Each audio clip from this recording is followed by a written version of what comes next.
Ay, magbibideo ka lang, bobo ka na.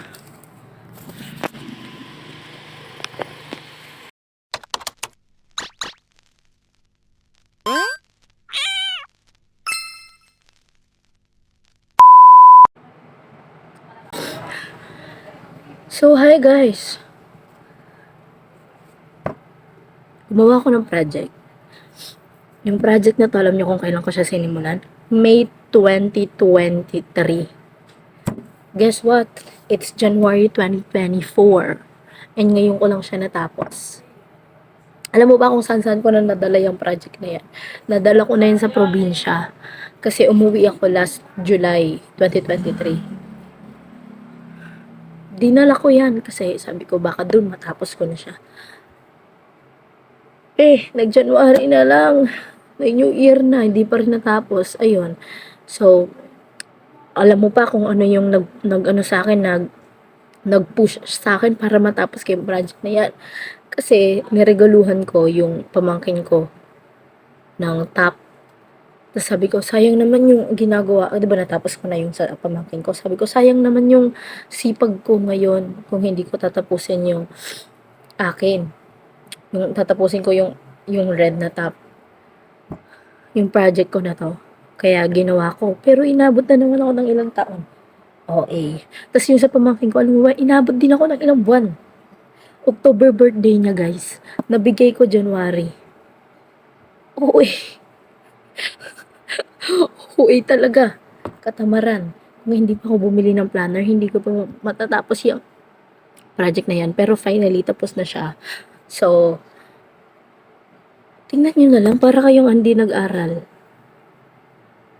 And guys, wait. Bale, hindi ko to pattern. Kasi bobo ako. OA. So, hindi kasi ako hindi ako marunong. Basta sumusunod lang ako sa mga nakikita kong pattern. Yun lang. Hindi ko kaya gumawa sa sarili ko. So, ang series natin,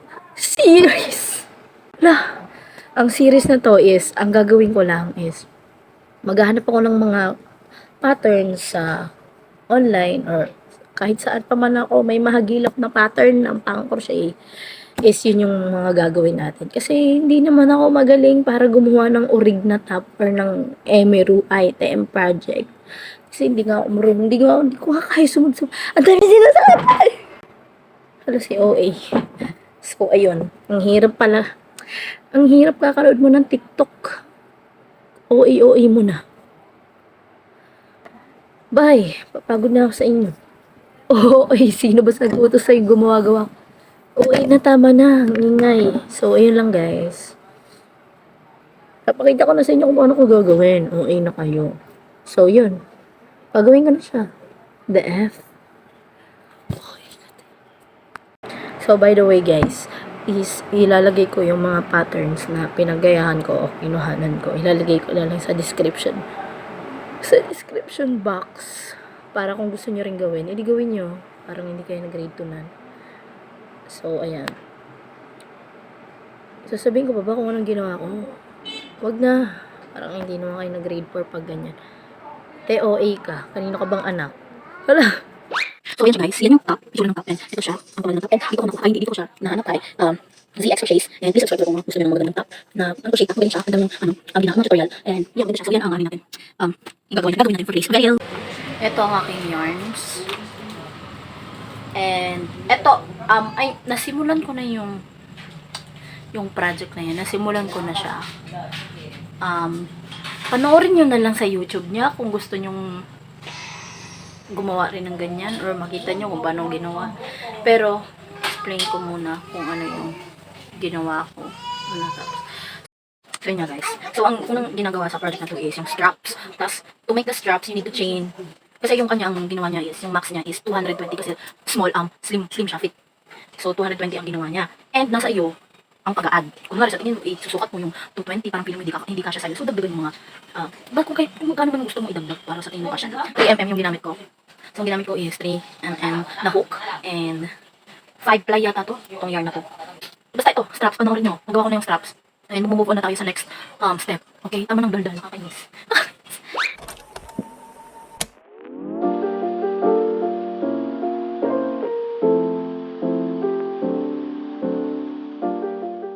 Hi guys, it's day 2 kasi kagabi anong oras na and nagsarado pa kami ng tindahan and nag-workout pa ako and naligo and wala na akong anong oras na yun, 12 na ako natapos maligo. Ito, ipagpapatuloy ko, mukhang makukulangan pa ako ng yan, naku naman. Tapos hindi ko pa alam kung ano yung color nito, pero chinek ko sa Shopee kasi di ba sa Shopee ako umorder. Ang nakita ko doon is rusty red. Mukha bang rusty red to? Eh, pulang-pula nga siya. Eh, nung nakita ko yung picture doon sa Shopee nung rusty red siya. Kasi yun yung nakalagay doon sa, ito kasi yung mga mga unang in-order kong mga yarns. Kasama yan siya. Tapos, hindi ko alam bakit. Ang gagawin ko na lang is orderin ko na lang lahat ng red na makikita ko doon sa pagpipilian. And kung ano man yung sumakto, edi sasakto para may tama naman. So, ayun. Row, na ako? Row 6? Hindi, row 5. Tama, row 5. And, pagpapatuloy na natin siya. Sana ay hindi ako tama rin. Hindi ako tama. So, ayun guys. Ayun lang. So,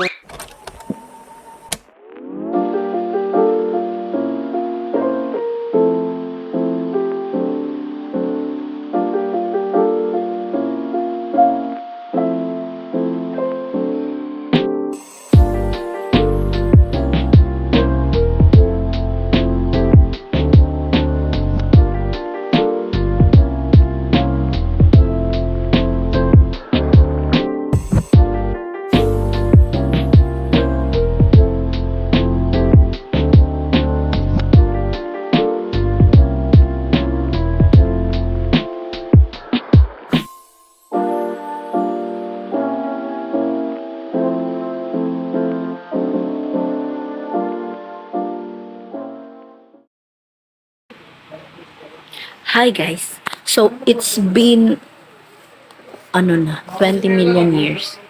OA. Naalala niyo po? Naalala niyo pa yung red top na ginagawa ko? B, 2024 na. Hindi ko pa rin siya tapos. B, hindi ko ba siya tapos ang OA? Promise. Ewan ko ba, ang tamad-tamad ko kasi, pero tatapusin ko na siya. Like, ito na yung progress ko. Ito na siya. Malapit na ako. Malapit na ako mainis sa inyo. Grabe ang jump. Ginawa ko na to sa probinsya. Ang dami na napuntahan na to. Dinala ko na yan sa probinsya. Ang dami na. Nagpasko na New Year. Bobo. Ang arte. Bye. Tapusin ko na to. Tingnan nyo naman. Pati ako nagbago na. Oh, ang dami nang pinagbago. Yung top, hindi pa rin natapos. Alam talaga nagbago eh.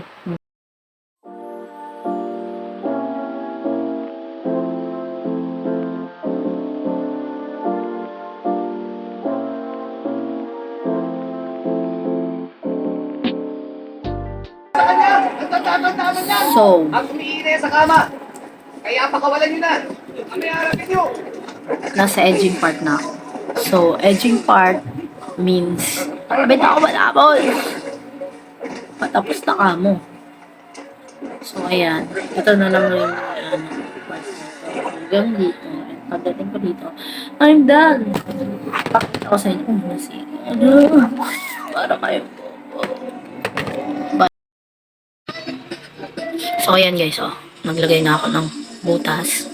Yung butas na yan is para yan mamaya sa strap. Tapos, ito yung edging guys. Ayan. Parang lalagyan mo ng outline ba tawag dyan? Basta, edge na yung edging niya eh. Para hindi pangit tingnan yung... Tingnan mo. Ito yung mga hindi pa na-edge. Yung, tingnan mo, hindi pa sila pantay-pantay. Pero pag naano na, is nagkakaroon siya na. Ewan ko sa inyo. OA. So guys, tapos ko na yung sobrang tagal ko ng project, like what the F. Oy, si ate mo. So, ito na siya. Ayan na siya. So, blinaking ko pa to. Alam niyo yung blacking. Pinag-i-stick ko pa yan. Binalat ko yan kasi ayaw mabanat, ayaw mag-straight. Uy, si ate mo. Tas nilighter ko na rin siya. So, So guys, baka may magtanong kung para saan to. Para po matanggal yung mga himulmol. Kasi yung yarn mahimulmol, so kailangan siyang ganyanin. Nag-video ko kanina, pero ang video ko kanina, sinod ko kasi ito dun sa manikin. Manikin? Ano ba? Nauuwi mo. Nauuwi man ako sa'yo. Nauuwi mo. So, ayun nga, sinukat ko na siya kanina sa mannequin. Kaso, yung pag-take ko ng video, naka-portrait, parang hindi ka ba nag-iisip ng right? Parang hindi ka nag-grade 4. Iinis. Pero pwede na ipakita na sa inyo yung nakimate. Mapagod ng tao. So ayun, natapos ko na siya. Finally. Ang OA, naiinis. So yun guys, hindi ko na napakita, pero papakita ko na lang sa inyo yung mga konting clips. Ba't kasi nagbibideo ka nang naka-portrait? Tanga-tanga ka talaga. Sorry. Oo na. Tanga ka na. Bye-bye, guys. Sige, ang dami nangyari. Bye.